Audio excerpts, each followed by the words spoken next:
Salut à tous, c'est Bismart dans, alors je m'en excuse, des conditions un peu particulières, mais en fait finalement on vit ce que vous vivez vous aussi, voilà, hein, bon bah cas contact, faut se mettre à l'isolement, donc on va essayer d'inventer de nouvelles formes d'interviews à distance, et puis on verra bien si ça marche et chacun se débrouille, et de toute façon on sortira de ça, on va démarrer d'ailleurs avec Denis Ferrand, le directeur général de Rexecode. Il a de toutes nouvelles prévisions économiques et puis photos aujourd'hui du monde économique. Et vous allez voir que le rebond, il est déjà là. Et qu'il faut vraiment, mais ça je le dis très régulièrement, hein, se préparer à une sortie de crise qui va être une sortie de crise très vigoureuse. Là-dessus, il y a absolument aucun doute. Donc voilà, on démarre avec Denis Ferrand, et puis ensuite on a un certain nombre de surprises. On parlera aussi ressources humaines, mais alors on ira justement en région pour écouter un petit peu ce qu'ont à dire les PME qui travaillent, elles aussi, sur les ressources humaines. Allez, c'est parti, c'est Bismart, on démarre avec Denis Ferrand.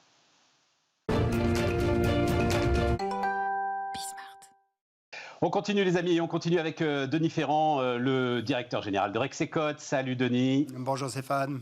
Bienvenue, bienvenue, oui voilà, merci de nous rejoindre. Bon, perdons pas de temps avec tout ça. Alors Denis, c'est pour le coup une étude complète que tu produis sur la conjoncture et sur la façon dont elle pourrait évoluer. Je veux me concentrer d'abord sur les constats que tu fais. On va voir ça grâce à un certain nombre des slides que tu as bien voulu nous envoyer et que tu as présenté évidemment ce matin à tes clients. Le premier quand même, moi, qui me frappe beaucoup, c'est la capacité d'ores et déjà du monde à avoir récupéré quasiment la croissance qui était la sienne avant l'émergence de l'épidémie.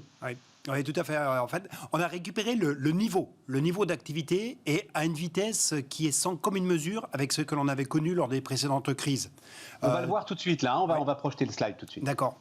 Tu vois, par exemple, dans le cas de l'activité industrielle, alors là, on a le PIB, là on regarde le PIB, mais on peut le regarder aussi sur la production industrielle. En fait, on est quasiment revenu au point de départ. On est 0,6 points en dessous du point préalable à la pandémie pour ce qui concerne le PIB. Mais quand tu zoomes sur la seule production industrielle, on est déjà 2 points pour la production industrielle mondiale, j'entends. On est déjà 2 points au-dessus du niveau que l'on avait préalablement à la pandémie. Donc oui, on va le voir d'ailleurs. On a la production industrielle, si vous pouvez nous le... Voilà, oui, exactement. Voilà. Et ça va accélérer, ça va continuer à accélérer. C'est en tout cas ce que nous disent les chefs d'entreprise du secteur industriel, mais également du service. Quand on les interroge en ce moment, ils sont assez optimistes sur l'évolution de l'activité. Mais ce faisant, en fait, on se rend compte que cette période est absolument dingue, ça, on le sait.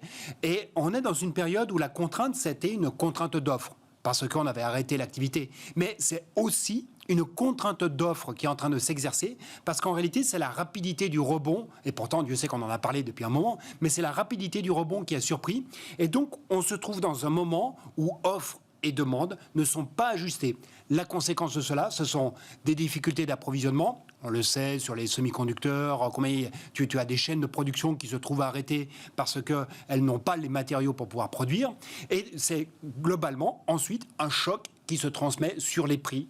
Donc les semi-conducteurs, mais également les porte-conteneurs, on le sait, et aussi la plupart des matières premières industrielles.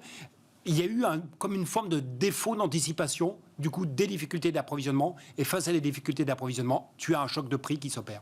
On va voir, hein, j'ai mis de côté, pour le coup, j'ai sélectionné une slide sur les délais de livraison qui sont en train de monter de manière spectaculaire, et donc on va voir ça, voilà.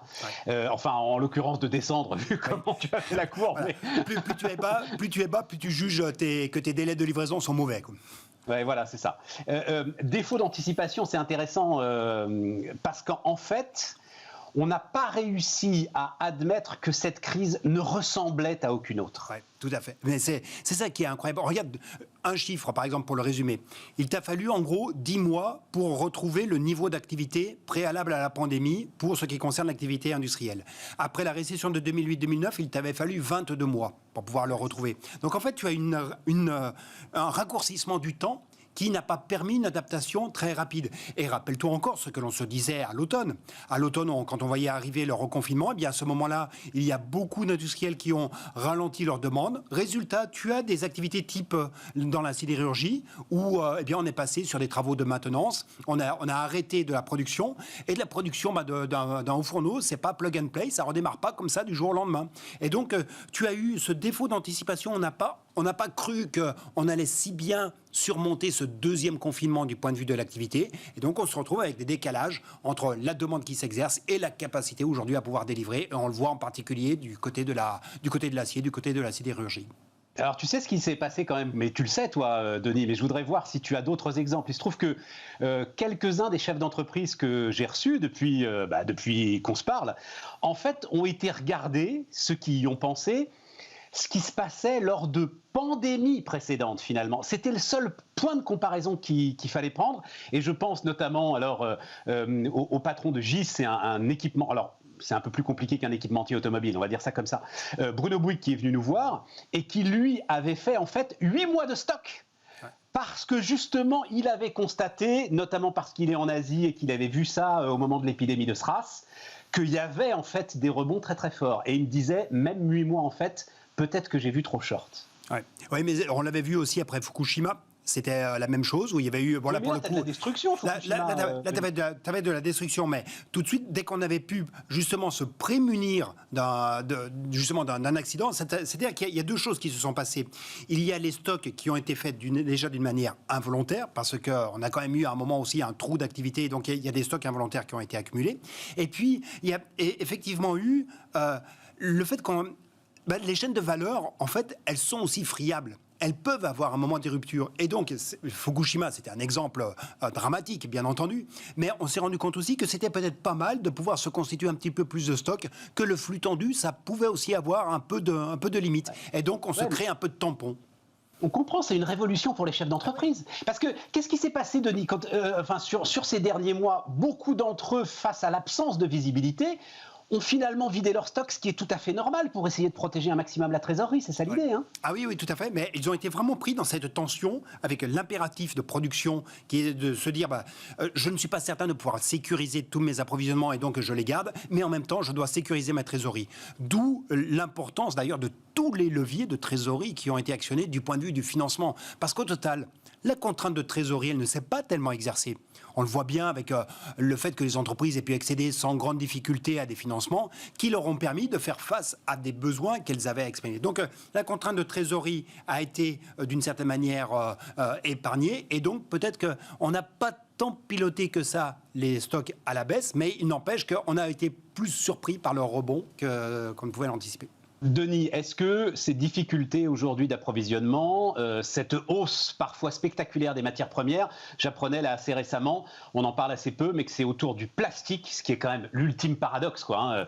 On est tous d'accord sur l'idée qu'il devait disparaître à plus ou moins brève échéance. C'est autour du plastique qu'il y a aujourd'hui des tensions considérables. Et le plastique, c'est les packaging. Et s'il n'y a pas de packaging, il n'y a plus de commerce. Ouais. Est-ce que l'ensemble de ces tensions peuvent à un moment, justement, brider la reprise ou empêcher le rebond que tu constates déjà très fort? Non, parce que je pense qu'on est vraiment sur un problème de logistique et on sait très bien traiter les problèmes de logistique, comme on le voit avec les vaccins. Bon, pardon, c'est une boutade. Mais c'est un problème de logistique. Ça ne me fait pas rire, Denis. Oui, écoute, tu connais le rire du désespoir. Hein, c'est toujours celui-là qui est le plus beau. Mais on est sur des problèmes de logistique que l'on apprend à régler et d'une certaine manière, les flux se remettent en résonance. Quand tu as une récession, tu ne te remets pas du jour au lendemain comme ça aussi facilement d'une récession. Donc il faut du temps pour que les conteneurs soient localisés au bon endroit. Ça, c'est l'exemple caricatural, mais qui est très parlant. Pourquoi y a-t-il une telle inflation sur les porte-conteneurs? Tout simplement parce que les conteneurs ne sont pas au bon endroit. Ils sont aux États-Unis, là où ils devraient être en Asie en ce moment, pour pouvoir refaire du flux.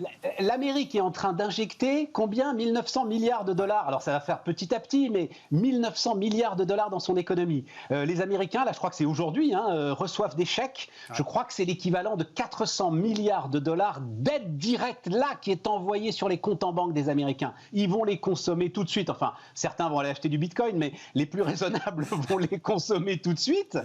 Et la machine, elle va continuer à tourner au-delà du régime qu'elle connaît d'habitude. Oui, mais elle tourne dans un sens. Elle tourne dans le sens qui draine les flux de l'Asie vers les États-Unis. Et ce sont moins des flux sortants, d'une certaine manière. Et donc, toute ta chaîne d'acheminement, toute ta chaîne de logistique, si elle est orientée que dans un sens, là où il te faut des flux qui sont bilatéraux, bah forcément, à un moment ou à un autre, ça peut coincer. Donc, bien entendu, les États-Unis créent une stimulation et il y a les 1900 milliards qui vont être injectés. C'est à peu près les 2 tiers qui vont être injectés sur 2021, et je suis d'accord, ça commence dès aujourd'hui. Hein. Mais n'oublions pas aussi le surplomb d'épargne.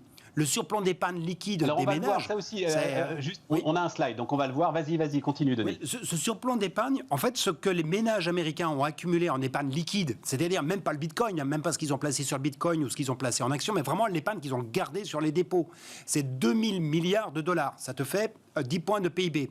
C'est l'équivalent de 13 points de leurs revenus, sachant que l'année dernière, et c'est pour ça que cette récession est absolument dingue, l'année dernière, tu fais moins 3 de PIB aux États-Unis, mais tu fais plus 7 de revenus.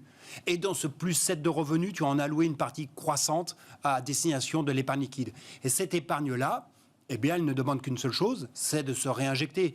Donc, en termes de stimulation, il y a le plan Biden, il y a peut-être encore plus sûrement tous les monceaux, les tombereaux de liquidités qui ont été conservés par les ménages et par les mais alors entreprises. là, il y a débat, Denis. Il y a débat. Alors Patrick Artus qui est venu la semaine dernière, où il y a une dizaine de jours, lui il dit non. Alors il se prononce moins sur les États-Unis, mais en tout cas en Europe, parce qu'on est à peu près sur des chiffres comparables en Europe, hein, Denis, c'est ça. Oui. Hein, nous, la France, c'est à peu près 200 milliards. C'est ce que tu reprends aussi. Oui, un petit peu moins. Après, il faut regarder le type d'épargne. Hein, mais oui, on est pour l'épargne financière en France, on est à 110 milliards plutôt en additionnel. Lui dit historiquement, cette épargne-là, elle est restée de l'épargne. Ouais.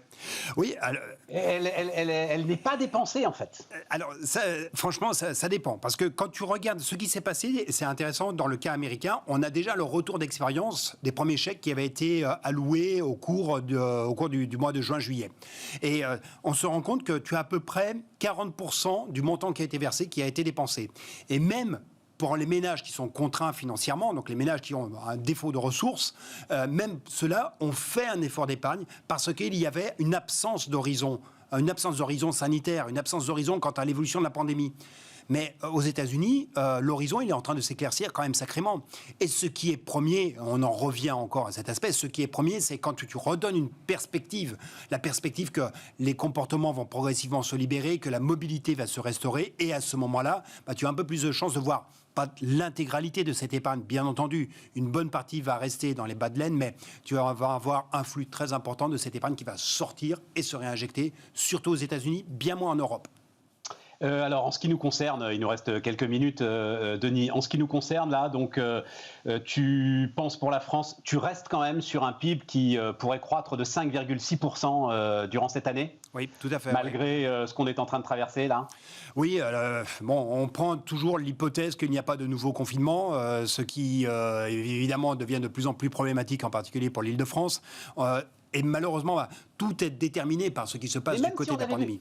Et celui du mois de novembre, en fait, avait beaucoup moins dégradé l'activité économique que le premier du mois de mars. Ah oui, tout à fait. Et donc on peut penser que même s'il devait y en avoir un là, l'activité économique finalement, mis à part évidemment le retail, enfin l'ensemble des secteurs qu'on connaît, l'activité économique pourrait tenir?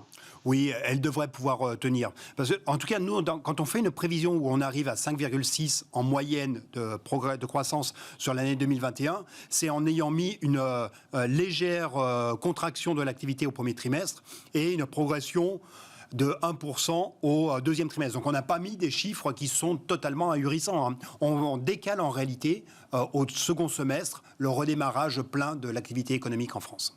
Et donc, le message, c'est, mesdames, messieurs les chefs d'entreprise, préparez-vous au rebond, parce que oui, peut-être qu'il va être un peu décalé, mais quand ça va partir super fort. C'est ça, Denis? Oui, tout à fait. Et essayez de bien l'anticiper, parce qu'effectivement, si vous pouvez faire du stock aujourd'hui, vous préparez à l'affronter ce rebond, eh bien, ce sera pas mal, parce qu'on risque d'être encore pendant un petit moment sur des phases de désajustement et de ce problème de tension sur les approvisionnements. Ceux-ci peuvent peut-être perdurer.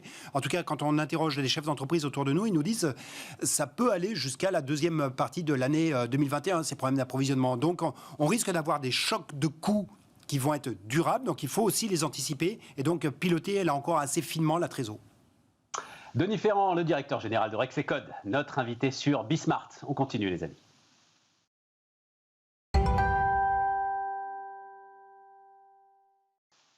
Alors juste une petite pause rediff, parce qu'il se trouve que, alors c'était en septembre dernier, on avait reçu des entrepreneurs incroyables, vous allez voir, qui font, vous savez que c'est la mode, de la viande végétale. Il se trouve que les nouveaux fermiers sont en train de se développer, qu'ils ont reçu là une collection de prix formidables pour leurs produits. Donc je voulais vous faire réécouter ça et regarder ça, c'était le 30 septembre dernier. On démarre donc avec Cédric Meston, cofondateur des Nouveaux Fermiers. Bonjour Stéphane. Donc c'est pas de la viande que j'ai là. Et vous me dites, donc j'ai une petite boîte que vous m'avez faite là qui est absolument géniale. J'ai des aiguillettes de poulet. Exactement, c'est de la viande végétale, donc c'est des aiguillettes végétales. Je vais goûter moi les aiguillettes de poulet. C'est sidérant. Ça vous plaît? C'est sidérant. Alors c'est uniquement des végétaux et ça va être du soja avec des arômes naturels. Mais la texture, mais c'est sidérant. C'est l'objectif. L'objectif, c'est des nouvelles technologies. On a déposé 3 brevets pour faire ce type de produit. Et l'objectif, c'est vraiment de recréer le goût, l'odeur, la texture de la viande uniquement à partir de végétaux. Non mais les amis, je vous assure, j'en reviens pas. Et donc, là, et ça c'est quoi ça? Ça, c'est des nuggets. Pareil de poulet, donc je vais avoir la même texture. C'est essentiellement du poulet ou il y a possibilité de faire autre chose? Alors on a aussi de la viande rouge. Ça, c'est de la viande rouge. C'est du haché végétal.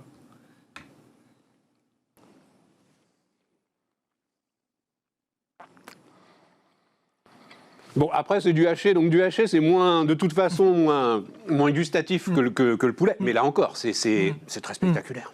Oui, bah, l'objectif, là, c'est d'en arriver à des produits très bons en goût. Mais c'est super bon. C'est cuisiné par qui? Parce qu'il y a quand même la qualité. Oui, non, mais c'est là où ça veut dire que votre ingrédient, ça vaut le coup de le cuisiner en plus. Oui, donc là, c'est des bons ingrédients qui sont cuisinés par Éric Bouchenoir, qui est le chef exécutif des restaurants Joël Robuchon. Et ça vient d'un restaurant qui est à côté, qui est le Dassaï. Et lui, chef cuisinier d'un grand restaurant, comment est-ce qu'il accueille justement l'ensemble de ces innovations? On va parler ensuite de l'enjeu industriel et fondamentalement, moi je pense du projet politique que vous portez. Comment est-ce qu'il accueille ces innovations incroyables? Mais écoutez, la première fois qu'on l'a rencontré, c'était il y a plusieurs mois, il avait un sac avec marqué Meat Lover dessus, fan de viande. Et honnêtement... Et parce qu'il savait qu'il allait vous rencontrer, c'était une forme de provoque. Il était plutôt pessimiste sur les produits et il a été impressionné la première fois qu'il les a testés. Et depuis progressivement, donc il les a mis à la carte de ses restaurants et maintenant même il nous accompagne sur le développement de nouveaux produits. Et ça c'est quoi ça? Alors ça c'est du poireau. Ah oui, c'est du poireau. Ah oui, non, ça c'est du végétal. C'est du végétal. C'est ça. Cédric, faut raconter. Donc, votre sujet, il y a combien de temps est-ce que vous avez lancé les Nouveaux Fermiers? Donc nous, on s'est lancé il y a à peu près 2 ans. Ouais. L'objectif, c'était environnemental. La viande, c'est 15% d'émissions de carbone en France. Et nous, nos produits réduisent par 11 les émissions de carbone à chaque fois qu'on les consomme. Alors, il y a des chiffres qui volent dans tous les sens, mais je crois, sans dire trop de bêtises, qu'à peu près 2/3 des terres agricoles aujourd'hui sur la planète, terres agricoles, sont occupées peu ou prou pour la viande, que ce soit pour l'élevage ou pour nourrir l'ensemble des bovins, parce que c'est surtout les bovins qui prennent de la place. C'est ça, Absolument. Un exemple, c'est le soja. Le soja, 95% des terres agricoles du soja sont utilisées uniquement pour nourrir le bétail. Je reprends un peu de votre poulet, là. En termes de qualité nutritive, c'est l'équivalent de ce que je pourrais avoir en termes de protéines si je mangeais du poulet. Absolument. C'est super bon. Absolument. Non, mais je suis désolé, mais c'est vraiment très Ça bon. fait plaisir que ça vous plaise. Mais en plus, alors, j'ai adoré, parce que quand j'ai commencé à le mettre dans la bouche, j'ai vu que c'est comme si j'étais en train de juger votre bébé, quoi. 3 petits bébés, là. Oui, quand même, c'est ça. Oui, absolument. Mais c'est-à-dire que tu n'es pas encore tout à fait sûr de l'effet que ça fait. Tu as toujours un petit doute, même 3-4 ans après, sur la façon dont ça va être reçu par celui qui goûte. Nous, on commence à être de plus en plus rassurés. On a fait une étude consommateur là, sur ces derniers mois. On a mesuré 85% de taux de réachat en grande distribution, ce qui est énorme et qui montre vraiment que les gens aiment nos produits, et pas que les végétariens et les véganes, également les gens qui aiment bien la viande, les flexitariens. Les flexitariens, c'est 40% de la population française, et c'est des gens qui cherchent à réduire leur consommation de viande, soit pour l'environnement, soit pour leur santé, soit pour le bien-être animal. Qu'est-ce que ça va m'apporter, moi, en termes de santé? Je comprends parfaitement l'environnement, on va en reparler, et puis surtout l'industrie. Mais qu'est-ce que ça va m'apporter, moi, en termes de santé, de manger ça? D'un point de vue nutritionnel, on a retrouvé les mêmes apports nutritionnels que la viande. On a un produit qui est riche en protéines, avec 20% de protéines, et qui est très faible en gras saturés. On a moins de 1% de gras saturés dans ce produit. C'est parfait pour les sportifs. Encore, parce que déjà le poulet, pardon hein, les amis, je parle la bouche pleine, parce que déjà le poulet est très très bon en termes de, enfin pour les sportifs, etc. machin, donc c'est encore meilleur finalement. On est un peu mieux. Derrière, j'aurais pas dû prendre cette bouchée. Ça me permet de dire que c'est quand même super super bon. Derrière, donc si vous êtes là, maintenant c'est que vous lancez un outil industriel. Absolument. Donc racontez-moi un peu l'histoire et du développement, enfin de ce que vous voulez faire en termes de filière industrielle autour de cette viande sans viande. Absolument. Donc nous, on s'est lancé il y a un peu moins de 2 ans. Donc au début, on a fait de la R&D pour mettre au point ces produits. Ces produits, pour vous donner un exemple, c'est un peu comme quand on fait de la mousse au chocolat et qu'on ne sait pas qu'il faut battre des blancs d'œufs en neige. C'est ce type un peu d'innovation qu'il a fallu trouver. Et d'abord, on l'a fait en laboratoire, donc pour faire 1, 2, 3 kilos de chaque produit. Et une fois qu'on a réussi à les faire en laboratoire, le challenge était de les reproduire à l'échelle industrielle et donc en faire 2, 3, 4 tonnes par jour. Donc là, progressivement, on est passé de quelques kilos à quelques centaines de kilos. Et là, seulement depuis 2 semaines, on a réussi à passer au stade industriel avec des productions de 6 tonnes par jour dans notre usine qui est en France. Ça veut dire que vous ne reprenez pas, parce que on a vu, il y a, je crois notamment d'ailleurs, une boîte américaine qui s'est cotée en bourse sur cet appétit, c'est le cas de le dire, pour la viande sans viande. Vous ne reprenez pas des procédés qui sont déjà brevetés par d'autres. Exactement, nous on a des nouveaux procédés, et nous les procédés, on les a fait sur l'aspect santé. On est les premiers à avoir un produit qui est sain, c'est-à-dire avec très peu de gras saturé. À la différence de la plupart des acteurs, on va utiliser du gras non saturé qui est de l'huile de tournesol. Comment il s'appelle? Beyond Meat, c'est ça, c'est ça. Voilà, c'est ça, Beyond Meat. Ils sont beaucoup plus avec du gras saturé, c'est ça? Oui, ils vont utiliser plutôt de l'huile de coco. En fait, la plupart de nos concurrents utilisent du gras de coco, parce que le gras de coco est riche et a une température de fusion de 60 degrés, ce qui fait que quand il refroidit, il va avoir une caractéristique pâteuse qui se rapproche du gras de la viande. Nous, on a uniquement utilisé de l'huile de tournesol. Super intéressant, parce que ce que vous me racontez comme mécanique, c'est exactement l'huile de palme pour le chocolat. Absolument. C'est exactement ça. Absolument. Voilà. Et donc, ça veut dire que vous devancez déjà, finalement, ce qui viendra peut-être à un moment. On dira qu'il faut enlever le gras de coco comme il faut enlever l'huile de palme. Absolument, absolument. Parce qu'il est mauvais pour la santé, également pour l'environnement. Souvent, il vient de pays asiatiques. Et donc, il détruit la culture. Alors, justement, l'organisation de consommateurs qui fait... C'est des gens sérieux, d'ailleurs. Enfin, je ne sais pas ce que vous en pensez. Vous avez vu un petit peu, ils ont fait une enquête. D'ailleurs, dans leur avis, c'est assez intéressant parce que c'est assez sérieux. Ils disent qualité nutritionnelle, c'est irréprochable. En revanche, ils disent on manque de transparence sur les additifs, sur l'origine du soja, d'abord, et sur l'ensemble des additifs. Qu'est-ce que vous pouvez leur répondre? Alors, nous, 2 choses. Tout d'abord, sur le soja, notre soja, il vient d'Europe, il est sans OGM.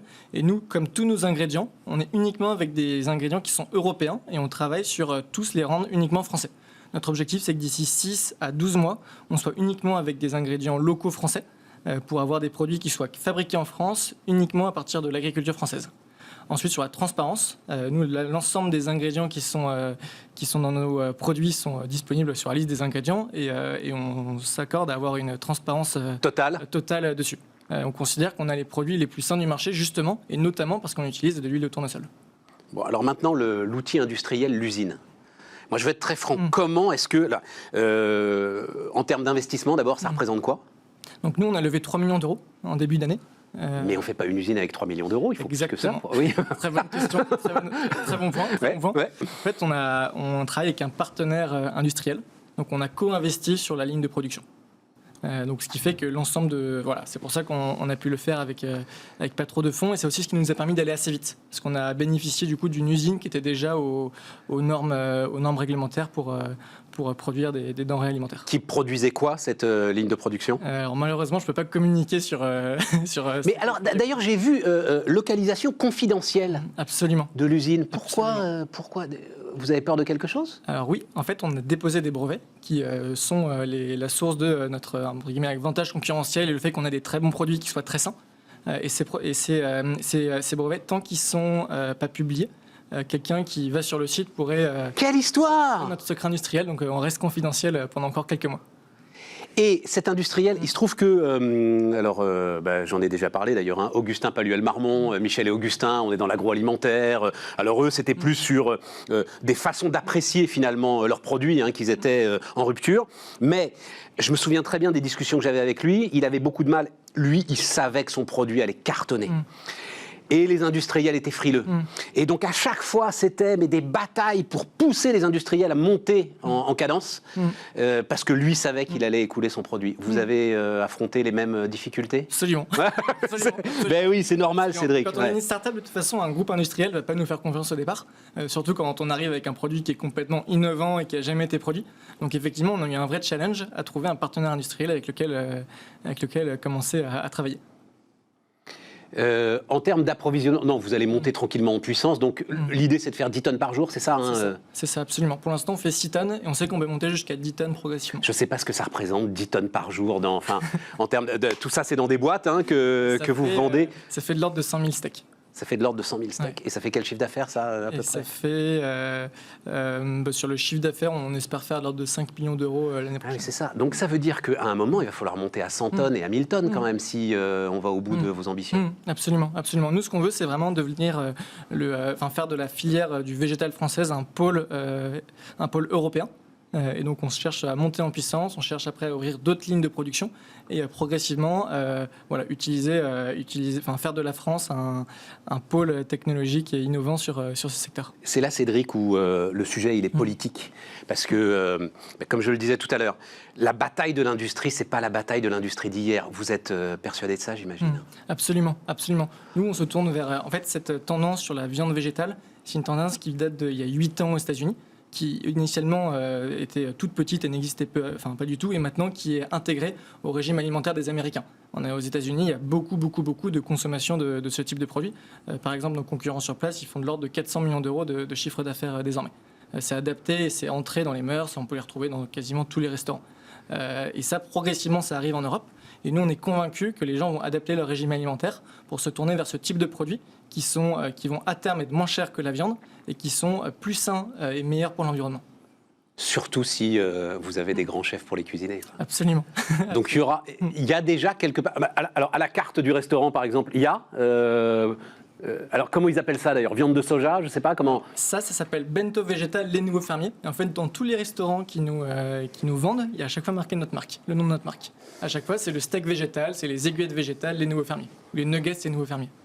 Et là, ça c'est le bento végétal les nouveaux fermiers avec du coup des tomates farcies à la viande végétale, des aiguillettes végétales et des nuggets. C'est extraordinaire. C'est extraordinaire. Non, vraiment, je te le dis comme je le pense, j'ai le sentiment d'assister à quelque chose de très très important. Voilà, quand je vois ça. Et je crois que tu en es convaincu aussi. Absolument, absolument. Vous êtes combien? 3 cofondateurs? On est 2 cofondateurs. 2 cofondateurs. Absolument. Donc Guillaume et moi. Et on s'est lancé il y a un peu moins de 2 ans. On est une équipe maintenant de 15 personnes. Bonne route, longue vie. On reparlera de tout ça. Cédric Meston, donc cofondateur des Nouveaux Fermiers, notre premier invité sur Bismart.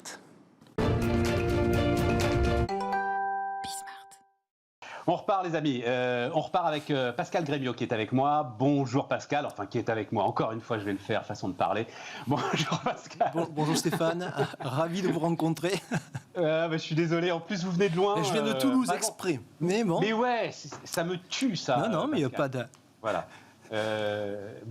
Merci d'être là et c'est important pour nous parce qu'on veut absolument, c'est l'ADN de Bismart ça, c'est-à-dire qu'on veut absolument donner la parole à l'ensemble de ceux qui partout en France sont en train de réfléchir à des solutions pour fabriquer des choses encore plus efficaces. Bon, en l'occurrence, là, on parle de ressources humaines. Alors, j'ai titré « Sauver la culture d'entreprise », Pascal, parce que ce qui m'a intéressé, c'est un point de vue que tu as publié là-dessus, autour de la culture d'entreprise. Mais d'abord, il faut que tu nous racontes un petit peu ce que c'est que Eurecia. Est-ce que c'est donc cette ETI spécialisée dans les ressources humaines et qui est installée à Toulouse? Nous sommes encore une PME, peut-être bientôt une ETI, mais... Donc, 150 000 clients, comment ça PME? Pourquoi? Quel chiffre d'affaires? J'ai pas regardé. On est un peu plus de 9 millions. Ouais, c'est ça. Donc ça, c'est la force, des SIRH, du SaaS, des nouvelles technologies, c'est qu'on peut avoir 150 000 clients et rester quand même une PME. Donc effectivement, Eurecia, nous sommes une PME donc spécialisée dans les RH et la qualité de vie au travail. Donc, comme vous le disiez tout à l'heure, on est basé à Toulouse, une équipe de 90 collaborateurs avec une identité, une ADN, une culture très forte et qui est née de notre conviction à croire à une nouvelle philosophie de la vie au travail qui fait que moi je crois sincèrement, fortement, très fortement à ce que les collaborateurs en tant qu'individus peuvent s'épanouir dans une entreprise et d'autant plus qu'elle est humaine et performante. Voilà. Et de cette conviction, on en a fait notre mission qui est à notre manière de contribuer à l'épanouissement et des collaborateurs et de l'entreprise. Pascal, je ne connais pas un seul chef d'entreprise qui va venir te dire qu'il ne veut pas être humain et performant. Ben c'est bien pour ça. Mais pour autant, ouverte là. Mais oui, mais pour autant, si on regarde aujourd'hui, si on parle d'offres logicielles, nous, donc, notre métier, ce que nous apportons, le comment on procède à ça, c'est on a une solution logicielle qui aujourd'hui est diffusée auprès de 170 000 salariés utilisateurs de cette solution au quotidien dans 66 pays, mais avec une approche qui est globale. Et la révolution, ce que nous on apporte Ressia, d'accord, avec notre offre, notre solution, c'est vraiment une vision globale qui répond à la problématique des entreprises, des RH, de leur volonté d'améliorer, d'optimiser leurs process, de simplifier, de structurer, d'accord, d'homogénéiser tous ces process, mais également une réponse auprès des collaborateurs pour les aider à mieux vivre leur job au quotidien, que ce soit de manière individuelle ou collective. Concrètement, ça se passe comment ? Alors, je veux pas non plus, parce que c'est toujours la difficulté quand on discute avec des chefs d'entreprise et qu'on essaye de comprendre ce qu'ils veulent et ce qu'ils font. Je veux pas non plus, évidemment, que ça se transforme en plaquette publicitaire, tu comprends bien, Pascal. Mais concrètement, comment ça se passe, justement ? Concrètement, nous avons... Si tu veux, j'ai la conviction, je vais préciser ma question, j'ai la conviction que ton entreprise humaine, comme tu le dis, ça passe par du rapport humain et ça passe par les managers. Et toi, tu me dis, non, il faut comprendre qu'aujourd'hui, ça peut aussi passer par le digital. Le digital est un outil, un facilitateur, n'est pas suffisant. Il y a besoin des managers. Je crois fortement à la nécessité absolue, justement au rôle essentiel et des managers et des RH dans l'accompagnement de cette transformation pour mieux vivre ce quotidien. Donc concrètement, nous, ce que l'on fait, c'est à la différence. Jusque-là, les RH, c'était résumé à de la paye et de l'administratif, globalement. On hésite, mais attends, non. Dans le monde des PME, notre spécificité, c'est le monde des PME qui ne sont pas encore structurés comme les ETI, comme tu en parlais, avec des équipes RH dédiées, une culture, des procédures, des process, une vision, une stratégie RH construite.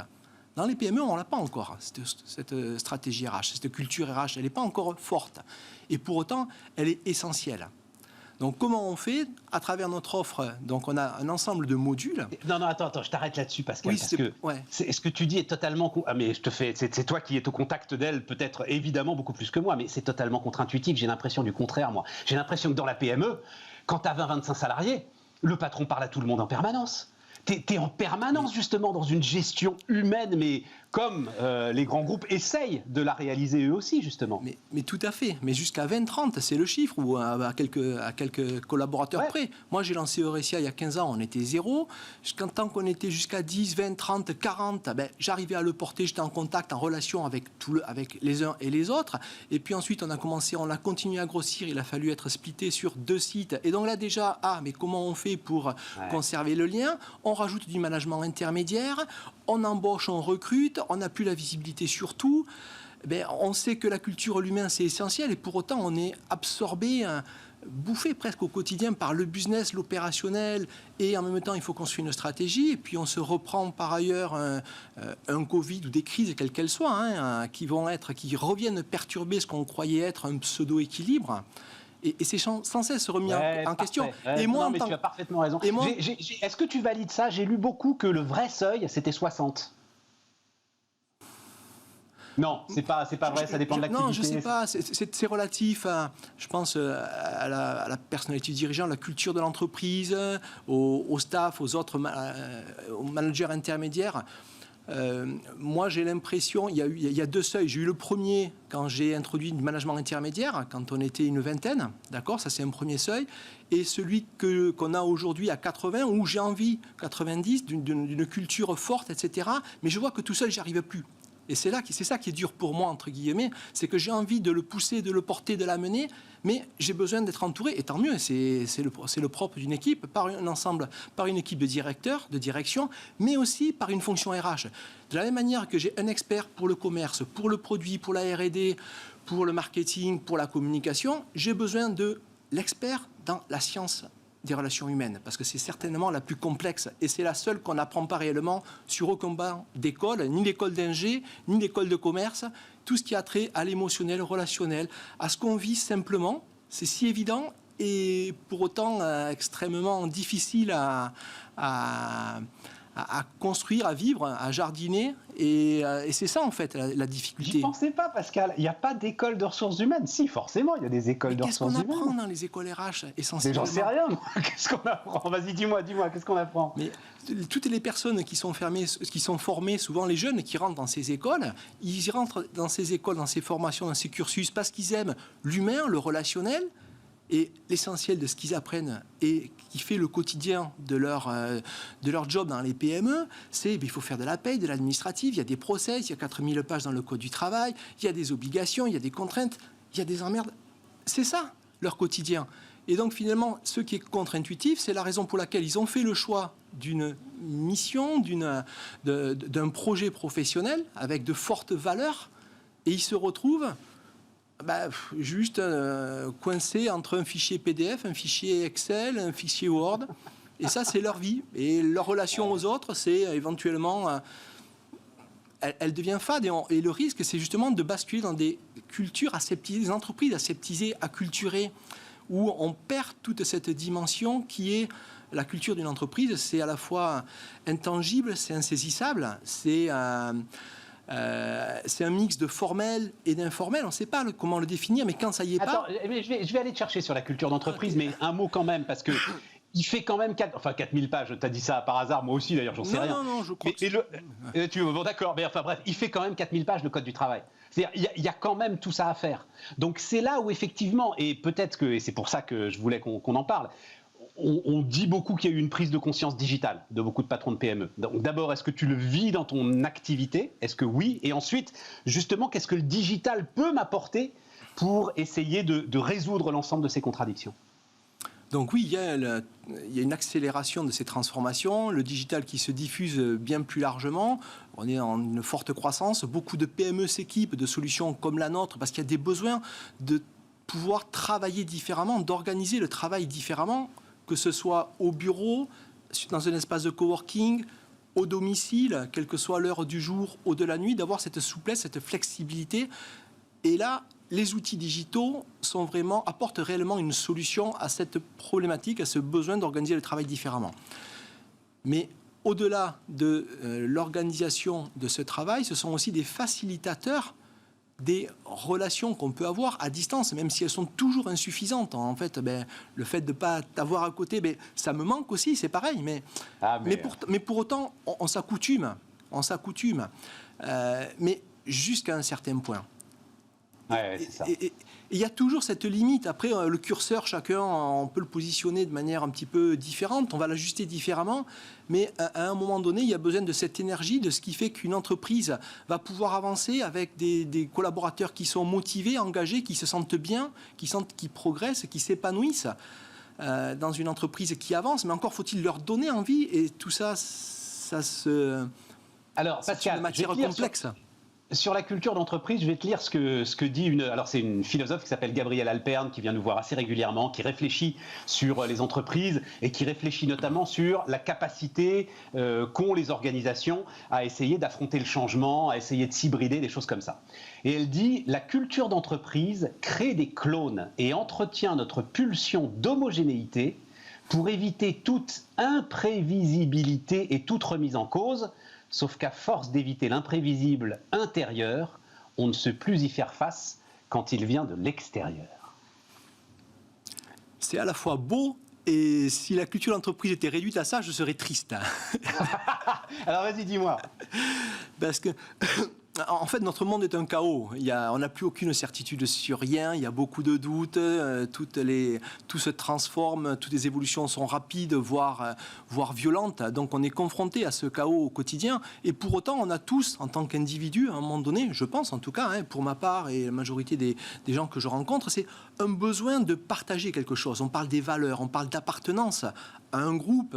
C'est l'appartenance, entre guillemets, à un lieu, le lieu de travail, même si la place du bureau évolue. Le besoin de partager excusez-moi, des pratiques collectives. Il y a un besoin de partager des choses ensemble. C'est pas parce qu'on partage les mêmes choses qu'on ne va pas être résilient au chaos ou aux imprévus. Oui, mais n'empêche qu'elle a raison. C'est quand même un écueil que de fabriquer des clones, particulièrement d'ailleurs chez les jeunes entreprises en très forte croissance. Mais pourquoi partager une culture serait construire des clones? C'est ça que je vois pas. Parce qu'à un moment, on se met à agir tous de la même façon, à réfléchir tous de la même façon. Mais... souvent d'ailleurs comme le patron, quand il a une dimension un petit peu gourou, ce qui arrive parfois dans les PME ou dans les boîtes en croissance. Et il y a quasiment un petit lavage de cerveau qui risque de se faire. Je comprends. Mais moi, je pense que la culture telle que je l'entends, la culture d'entreprise, c'est une culture qui permet de partager un ensemble de valeurs très fortes, humaines, des valeurs, mais en même temps qui permet à chacun de rester lui-même. Il faut rester soi. Rester simple, authentique. On est tous sinon dans un rôle, dans un jeu. On peut se déguiser, mais à un moment donné, on peut jouer à essayer d'être quelqu'un d'autre, même si on peut être inspiré par une autre ou un autre. Mais l'essentiel, c'est de rester soi, avec son imperfection, tout ce temps qu'on est, et c'est ce qui va faire la richesse des échanges. Et ensuite, on le voit que ce soit dans tous les sports, dans toutes les équipes, si on prend les mêmes profils, effectivement homogènes, c'est bâtis pareils, formés pareils, qui réfléchissent de la même manière, qui ont les mêmes réflexes, la même culture, bon, mais on n'avance pas. Il manque ce qui est propre cette diversité qui est propre à la richesse de ce qu'on peut co-créer, co-construire. C'est ça. La culture d'entreprise et maintenir la diversité, c'est l'équilibre et le pacte très complexe à faire. 2 questions rapides, Pascal, parce que quand même, ça me bluffe. Donc, PME toulousaine, tu as parlé tout à l'heure de 66 pays. Oui. Ben, c'est la magie du digital. Ah bah oui, c'est la magie du digital, mais c'est aussi sans doute la magie d'une entreprise qui sait parfaitement bien vendre ses solutions. Donc chapeau quand même. Hein. Mon premier client était aux Caraïbes, mon second était belge et mon troisième chinois. Alors je voulais avoir une entreprise dynamique internationale, mais là, mais après c'est la magie du web quand même. C'est ça qui est extraordinaire aujourd'hui avec ces outils. Il n'y a plus de frontières. Et parce que tu as des géants qui fabriquent, alors ça s'appelle SIRH, des systèmes d'information RH. Mais tu es la démonstration aussi qu'il y a de la place, et ça aussi c'est la magie du digital, pour l'inventivité. Oui, il y a des géants, il y a des gros, il y a des beaucoup plus gros, mais les beaucoup plus gros, à un moment donné, ils m'ont impressionné, et puis après, quand on les rencontre, quand on les croise sur les affaires, quand on va au contact des PME, des décideurs, que ce soit les dirigeants, les DAF, les DRH, les acteurs de ces PME, ils ont, même si la relation est construite à distance, et 95% de nos clients, on ne les a jamais vus, d'accord ? Mais il y a besoin de dégager quelque chose, sinon on est juste un produit, une solution, un service, et sans âme, sans rien. Et qu'est-ce qu'on propose ? Et on a tous en nous le besoin de partager quelque chose.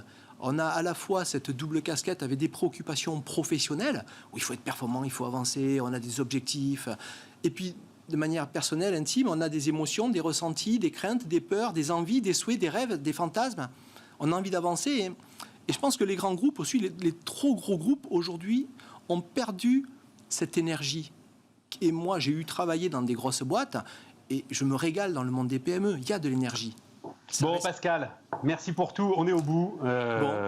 On va rester justement avec l'expression de nos fantasmes et on continue Bismart tout de suite. Merci beaucoup, Pascal. Merci bien.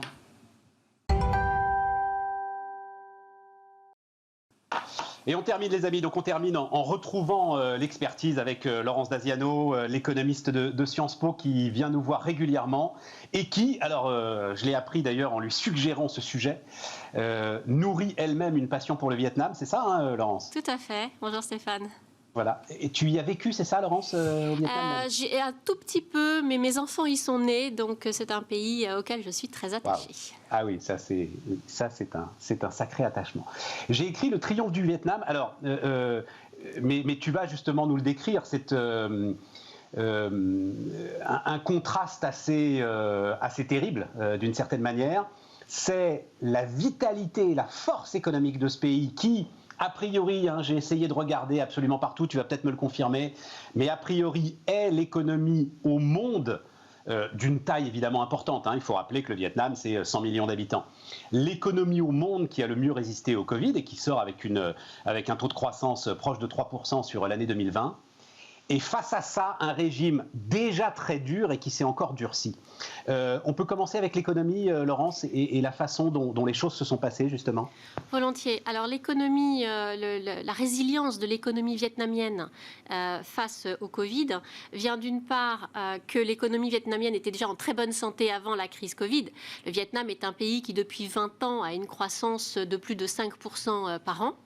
Un pays qui en plus a profité de la guerre commerciale entre les États-Unis et la Chine dernièrement, avec de nombreuses délocalisations chinoises vers le Vietnam.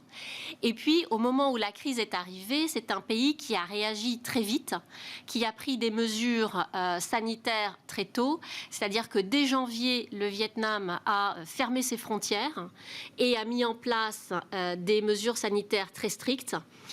Notamment le port du masque, notamment donc les frontières étant fermées, il n'y avait plus d'étrangers, le port du masque, le confinement des personnes qui étaient malades. Il y a eu jusqu'à pratiquement un demi-million de personnes qui étaient confinées chez elles et qui n'avaient pas le droit de sortir.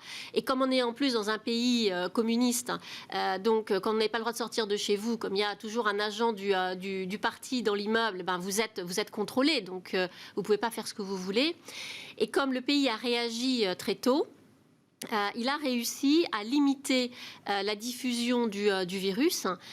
Dès février, il y avait des lignes directrices du gouvernement sur comment gérer la pandémie.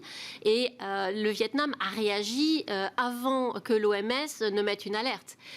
Donc, grâce à l'expérience qu'ils avaient des pandémies, et notamment en 2002-2004, l'épidémie de SARS, l'épidémie de grippe aviaire, ils ont tout de suite très bien réagi, point de vue sanitaire, ce qui leur a permis de limiter la propagation du virus. Et aujourd'hui, au Vietnam, il y a, alors officiellement, mais ce sont les chiffres de la Johns Hopkins University, qui est l'université, qui sont les chiffres qui font référence dans le monde. Il y a aujourd'hui environ 2500 cas de Covid au Vietnam depuis 2020 et 35 morts. Et ça, ce ne sont pas des chiffres, quand tu dis Johns Hopkins, c'est-à-dire ce ne sont pas des chiffres qui peuvent être manipulés par le pouvoir ? Alors, les chiffres Johns Hopkins pour la Chine, c'est les 4300 morts. Donc, on y croit pas.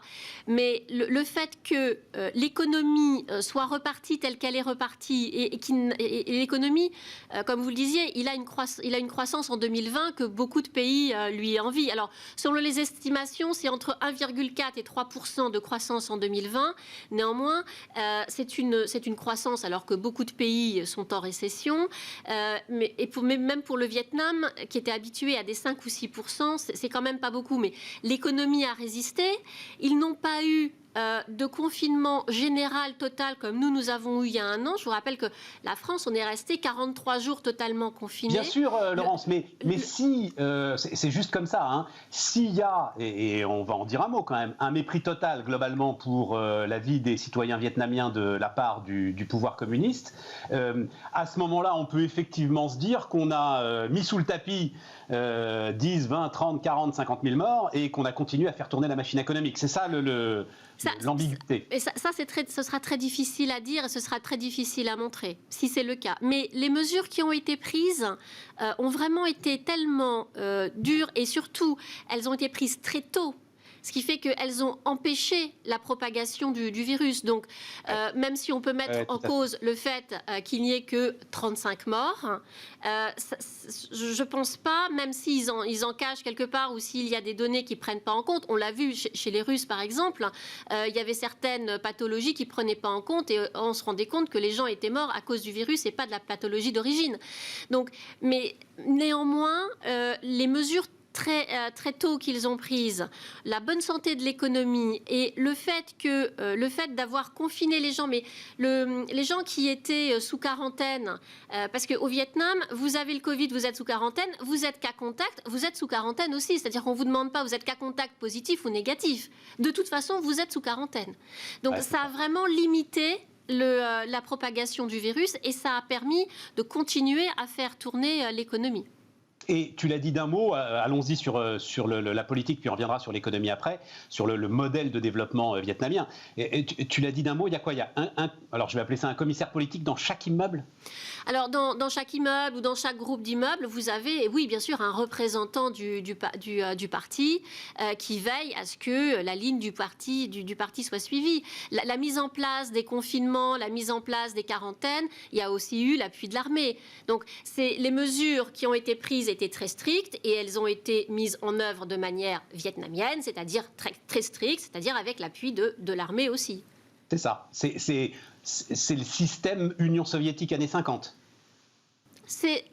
Alors, je ne dirais pas que c'est Union soviétique années 50, je dirais néanmoins qu'on est quand même dans un stade de surveillance de la population, dans un stade de surveillance d'Internet qui est bien inférieur à ce qu'il est en Chine. Le Vietnam, c'est quand même un pays communiste. C'est une des derniers régimes autoritaires communistes au monde, mais où l'opposition, bien sûr, est muselée, Internet est regardé, mais vous n'avez pas cette oppression que l'on peut ressentir en Chine. Vous avez quand même une certaine, je ne vais pas dire liberté de parole, mais vous avez une liberté d'entreprendre qui n'est pas, qui n'est pas entravée par des mesures politiques. Je lis, parce que là, c'était donc, justement, c'est ce qui nous vaut aussi de faire cet entretien. C'était donc le 13e congrès du Parti communiste chinois, hein, c'est ça, Laurence, du Parti communiste vietnamien, pardon. Les Chinois en sont beaucoup plus loin, du Parti communiste vietnamien. Et je lisais des avis d'ONG qui disaient que la répression n'avait jamais été aussi forte qu'en 2020. Tu le confirmes ? C'est un régime autoritaire communiste, donc toute dissension, bien évidemment, est réprimée. Est-ce que c'est plus fort ou moins fort qu'avant ? Quand on habite au Vietnam, il vaut mieux ne pas avoir d'opinion politique, profiter de la vie et faire du commerce. Oui, voilà, c'est ça. Alors, parlons de l'économie, justement. C'est-à-dire, alors, tu l'as dit d'un mot, et ça aussi, tu l'as dit d'un mot, et j'avais compris qu'en fait, ce qui faisait la force du Vietnam, c'était être une alternative à la Chine, mais ce que tu me dis, c'est que la Chine elle-même, en fait, a construit sa propre alternative au Vietnam? Oui, avec la guerre commerciale, le Vietnam a aussi surmonté la crise sanitaire et sa résilience économique du fait qu'il a profité des opportunités de la crise. Donc le Vietnam est une économie qui allait bien avant la crise. Elle a un défaut, c'est qu'elle est très dépendante du commerce mondial. Donc si le commerce mondial ne va pas bien, l'économie vietnamienne est touchée. Et pendant la pandémie, le Vietnam a eu la chance d'être très fort sur deux produits qui se sont très bien vendus. C'est tout ce qui est électronique. Parce que le Vietnam est un centre où on construit beaucoup d'électronique. Samsung a son usine la plus importante au monde en dehors de Corée, qui est au Vietnam.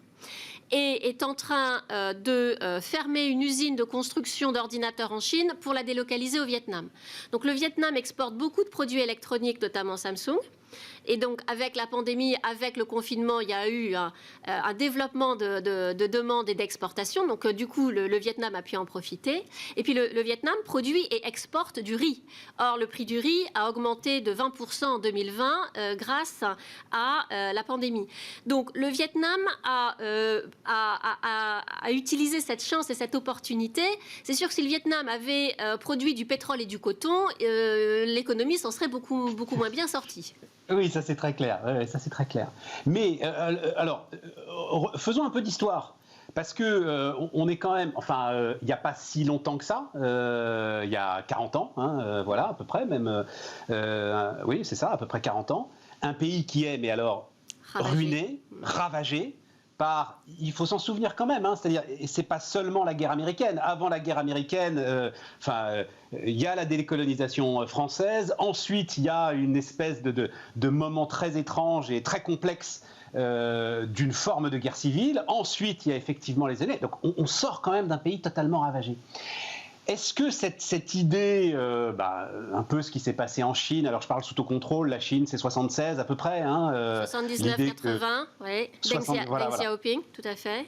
Eux, tout de suite, ils se mettent dans cette espèce de communisme de marché, je ne sais pas comment tu l'appelles d'ailleurs, toi. Alors, il y a en fait un parallèle qu'on peut faire effectivement entre le développement de la Chine et le développement du Vietnam. La Chine, 79, Deng Xiaoping, il commence à ouvrir l'économie. Au Vietnam, c'est 1986, donc 7 ans après, avec ce qu'on appelait le Doi Moi, donc la renaissance économique, où il commence à ouvrir sur le modèle chinois. Et puis, on l'a vu, l'économie chinoise a vraiment décollé 2001 avec l'entrée à l'OMC, et le Vietnam, 2006, entrée à l'OMC, et là on voit que l'économie décolle également.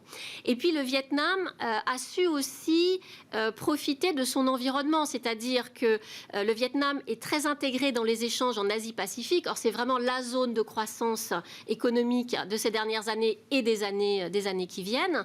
Le Vietnam est membre de l'ASEAN.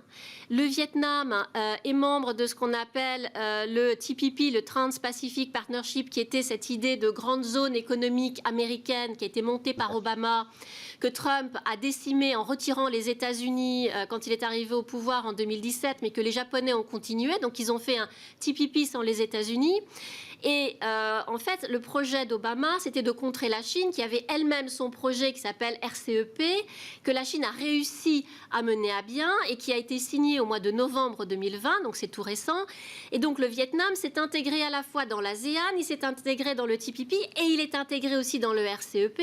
Et le RCEP avec la Chine, c'est quand même 30% de la population mondiale, c'est 30% du PIB mondial et ça permet d'assouplir les règles d'échange dans toute la zone Pacifique.